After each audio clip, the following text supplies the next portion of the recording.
Баршаңызға ассалаумағалейкум. Қасым-Жомарт Тоқаевқа ұқсайтын ер адамның фотосы желіні шулатты. Әлеуметтік желіде Қазақстан президенті Қасым-Жомарт Тоқаевқа ұқсас ер адамның фотосы тарап жатыр. Фотоға назар аударатын болсақ, көлік жүргізушінің бет әлпеті президент Тоқаевқа ұқсайтынын байқауға болады. Осыған орай әлеуметтік желі қолданушылары жаңа Қазақстан өзім үшін таксиват етіп жатырмын. Бұлай президентпін ғой. Елдегі жағдайдың қиындығы сонша тіпті олардың өзі жұмыс істеп кетті деген пікірлерімен бөлісті.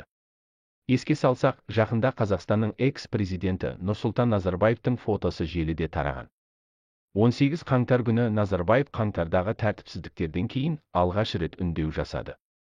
Ол өзінің елден кетуі туралы қауесетті жоққа шығарды және наразылық ұйымдастырушылары Қазақстанның мемлекет ретіндегі тұтастығы мен негізін жойғысы келетінін мәлімдеді.